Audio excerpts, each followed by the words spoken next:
Let's jump into a little bit of film study here, looking at the Eagles' new acquisition, Blue, as I call him, or Al, as it means in Japanese, blue.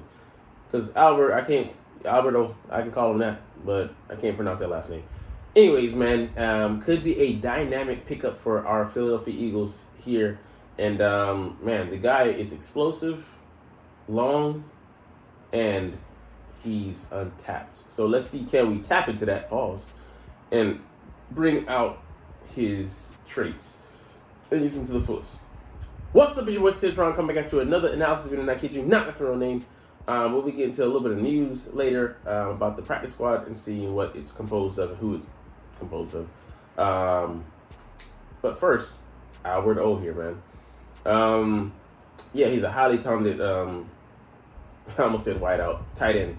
Former wide receiver, though, and it shows on the field he really moves well and is a really fluid mover. So he's big and fast, can extend his hands away from his frame, which you see here in the clip.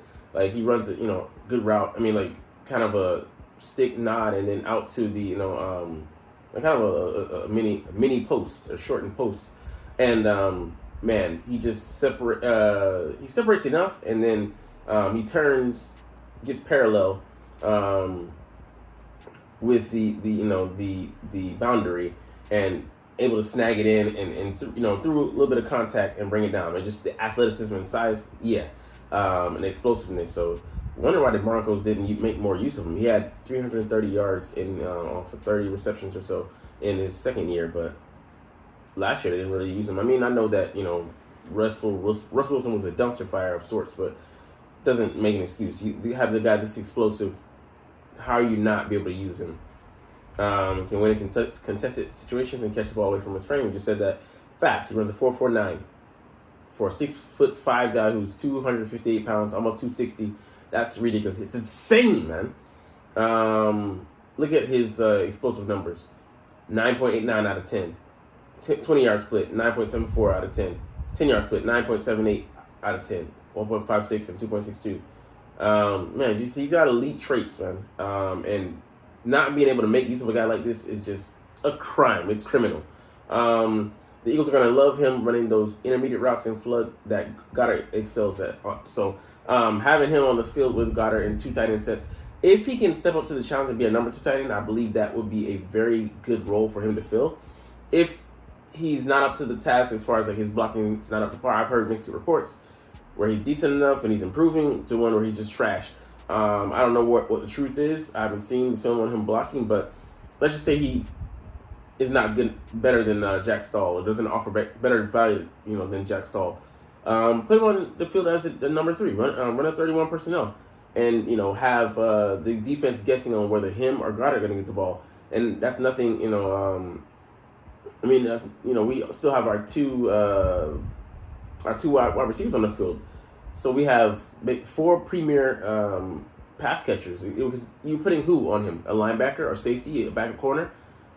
Too small, too slow, or not fast enough to keep up with him. So it's going to be a mismatch. He's 6'5". He could be a red zone monster if we play our cards right. Like I said in yesterday's video, but you weren't even watching, you weren't paying attention. So I had to say this again. But man, he runs intermediate routes really well, too, at his size and speed. Makes him a handful to cover both in man and zone. He could eat zone alive, because he can get on your top of your cushion like a wide receiver, top elite explosive guy can, and at his size. And then, man, he can box you out, at the catch point, jump, ball it, just, get rough with you because he's outweighing you. Let's imagine him on the new Redskins cornerback that they drafted out of, I think, Mississippi State. He's 160. He's got him by 100 pounds. What is he going to do? I mean, that's just beautiful. So, I mean, just envision him and Dallas Goedert sharing the same field. Should be a nightmare because Dallas is already a matchup nightmare, and he runs excellent routes. This guy runs good routes. And think about the threat he could be as a secondary option. And not even talking about putting Calcaterra on the offensive field. 3 fast playmakers at tight end. Oh my gosh, I'm salivating at the thought. He has the size and speed to win vertically down the seam and create explosive plays. It's just a scary thing. him running down the seam, coming right at you, eating up your cushion, and you're like, whoa. I know he's fast, but I didn't know he was this fast. If the Eagles wanted another explosive element to the offense, they might have one. I love watching him run these seam routes where he just gets vertical quickly. These are great against two high teams, and I think the Broncos didn't use him enough on these vertical routes. So apparently they didn't. They didn't find use for him. But Sean Payton, the offensive mind, couldn't find use for this guy. I mean, I think he was probably tired of seeing him throughout camp. But if we bring him in and say, hey, play your role, tighten up, and go out there and just be yourself, man, we might have something. But yeah, him threatening the seam and then like having Dallas Goedert coming underneath those or behind those, somebody can play off of him. Use him as a key, key to take away, blow the top off the defense. He may be legit, our fastest receiver on the field. I mean, when Quez is not out there, but still, that's saying something at his size and at his weight. It's ridiculous, man. I've been waiting for a monster like this. Like I said, I was waiting for us to draft Darnell Washington. I'm not waiting. I was hoping that we could, create a monster by having a second guy out there that can ideally be a dual threat. This guy won't be because he can't block like Dallas can or like Darnell could. But having a guy that's a size, weight, speed ratio monster, man, it could take this offense up another level. And then you have Swift coming out of the backfield. So, I mean, you're just flooding the team, other opposing team with options and legitimate options that could logistically get the ball, not, just scare tactics. Man, fear-mongering. We're going to be trying to be that team in the league. Oh, boy. All right, let's end with a positive note because this is a scheme TV, but I can actually see the Eagles using him on a scissors concept like this with Goddard. Those two running vertically will scare a lot of defensive coordinators. So scissor, obviously, not thinking nasty girls. Keep it PG for YouTube. All right, but crossing paths and then pick your poison. You got to pick somebody to go with, and especially in the red zone, who do you go with? Because they're both like Goddard 6'6", he's 6'5". Like it's just a bad matchup, man. It's a bad matchup. And then you still have the guys on the inside who it could be on the inside or outside, and Devonta Smith and AJ Brown, and it's not like they're weaklings in the red zone. So I mean, oh man, this could get really bad for a lot of teams around in the league, man. They don't have the personnel to match up. It just gave us another weapon to work with, and that's what Howie does. Makes bad situations even worse for other teams. We talked about this. He has the length and size to be a monster in the red zone. Very, very similar route here. He's a big frame and a weapon down in the red zone. He will instantly be the Eagles' second best receiving option at tight end and another player who can create mismatches in the passing game. He's a really fluid mover despite his big size. Yeah, he just comes in here and runs kind of like a post corner. And he gets there like in an instant because he's so fast, but there's nothing that the DB could do to put himself in better position. The guy's 6'5", and he's flying. He's blazing. Gets there in an instant, and then what are you supposed to do? You can't even keep up with him. And then you can't out-jump him, so you're just done on both sides. So you're gonna need to put your best corner on him, or a guy that matches up like a Jalen Ramsey. And not too many teams have a guy like that. So it could it could spell money in the red zone for us, man, and just make things even easier, make things more complex for defenses, which is what we want to do.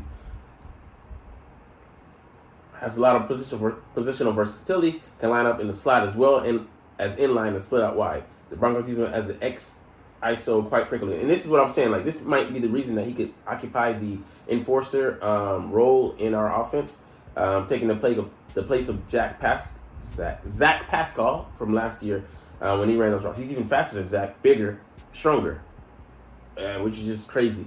Maybe not as precise a route runner. He's, I think, better in that regard.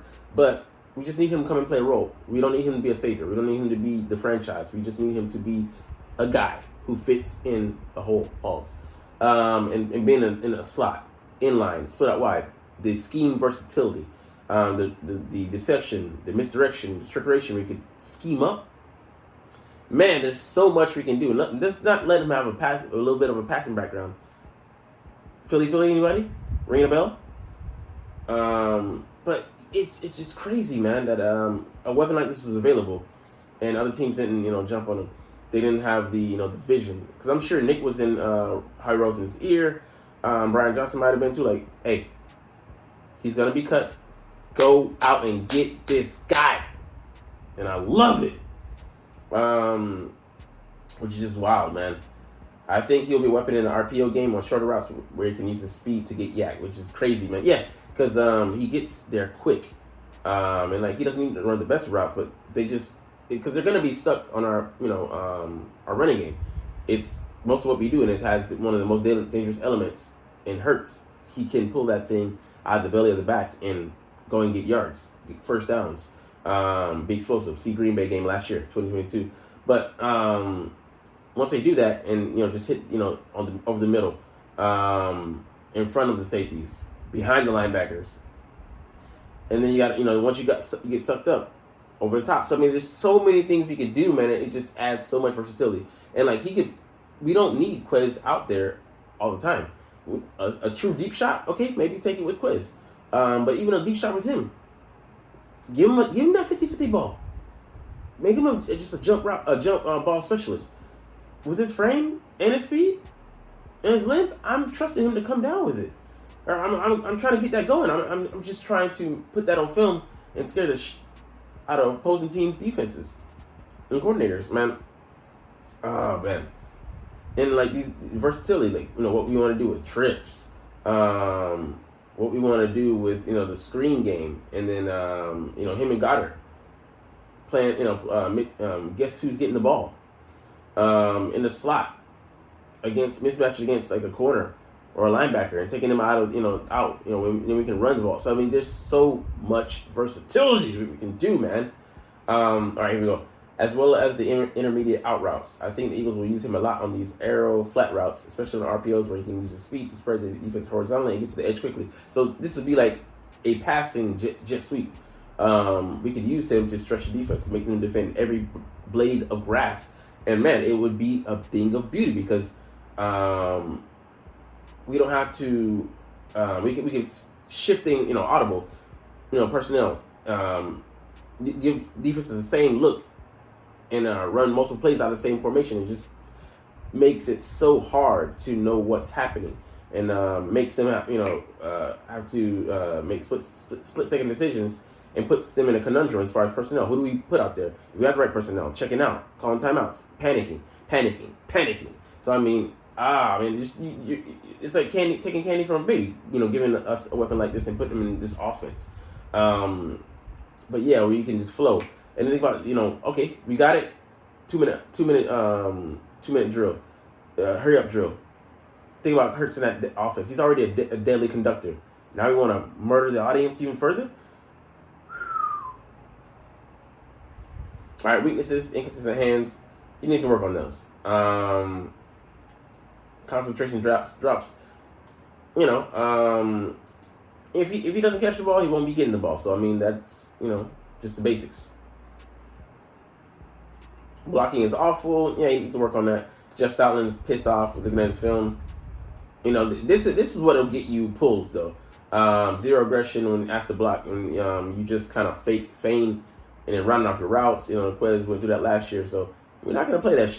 You won't be seeing the field if you're not an asset out there. While if you can't bring it all on the plays that you're getting the ball, and then especially on the plays that you're being called to be a decoy and to make someone else shine, help someone else to shine on the offense, which will help you in the long run, in that game or down the stretch.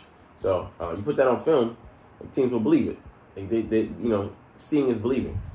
You put out piss poor stuff, it's gonna discredit you as a threat.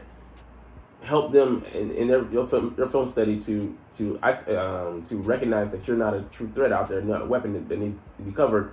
Maybe clue them in that we can ignore him. We can go where we think the ball is actually gonna go to, not a dummy route. So I mean, it just hurts you and our offense. Token effort plays. Damn. Yeah, so hopefully he doesn't pretend, like I said, to block and then does nothing. Like that will nothing will piss off a coach, especially an offensive line coach or coordinator, like a guy half stepping and not truly committing and not just going out of his way to not make an effort. just giving up basically. So yeah, he had the ACL injury for his rookie year, but he still looks explosive. Doesn't break a lot of tackles. Okay, cool. Still raw as a route runner. Hopefully he can get better. You can see that what we have in the room. One of the best tight ends in the league who runs routes like an elite receiver. So yeah, he relies on the size and speed too much. Get in the film room, just recognize, and if he's a humble guy, if he's dedicated to his craft, if he really wants it, especially on this team, being around the guys, he might up his game. He'll get burned. He'll get playtime. He'll get playing time. So, man, I love this pickup, man. Like I said, he had 12 personnel. If he can be good enough out there, yeah, I'd love to put him out there. But yeah, we have a winning culture, and we're not gonna sit by and let somebody just slack off. So, yeah, buddy, if you're coming to Philly, you're in Philly now. Put in the work. Otherwise, you won't be getting no work. All right, let's get into the last thing today, our practice squad. So we have 13 players on it. This guy, he's still around because we're looking for a true punter. All right, our practice squad, Devin Allen. So we can probably call him up if we need a spark, or kick return is kind of pretty much dead. We might just fair catch it 25 and go from there, which is a good starting point and a very decent starting point. But punt return, I'll be interested to see if he can hone his technique and instincts and try and become, develop into a punt returner, which could make our team all the more deadly.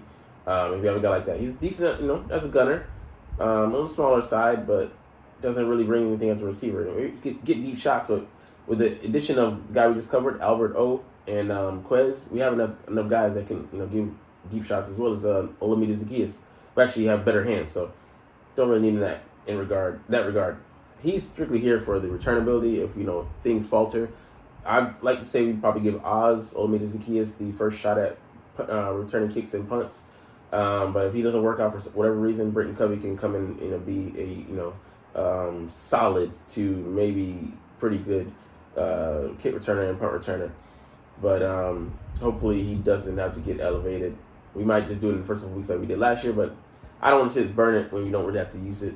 I prefer to try other options when in games where theoretically we have the leeway to kind of test things out, get in the groove and find our way. Mekhi Gardner, he was very good. I mean, he was decent, and he's for a rookie, good, but we were just too deep. We weren't going to carry 8 corners, have 7. And Eli Ricks was another undrafted corner that made the squad, but yeah, he cleared waivers. He's here now, so hopefully he develops. A big guy, but slower, but maybe he could be in the James Bradbury mold, and we can develop him in that, or hoping to have him reach that level. Even if he doesn't, even half of that would be good. Julian Good-Jones, a backup center / guard, so interior guy. I thought we would have kept Andrews, but we liked him better. Hopefully he doesn't get the call up, but if he does, he most likely will be coming up to backup or to play center. And surrounding him with a guy with a line full of stars and very good to solid players. At the very least, it's one solid player, and it would probably be Cam Jurgens. I feel confident in putting him out there for a handful of starts, not for a long-term duration, though. Teron Jackson, this is an error. He's on the New York Giants practice squad, which I don't know why he wouldn't just sign with us. Maybe we didn't, they have first priority, or we didn't want to, but I don't see that being the case.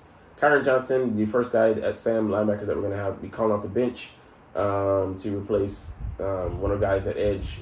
It might probably be Patrick Johnson, but has more special teams value, but it'd be interesting to see if he can develop more. But he brings something. But I would also have wanted Janarius Robinson, but I don't know where he's at or what he's doing. Tristan McCollum, we have another safety. He's our 5th safety on the practice squad. Just have another guy in here. He's a solid, decent. I think he's at best like a second teamer, but he's our just in case guy. Joseph Nagata didn't have the consistency. Flashed early in camp, but kind of tapered off.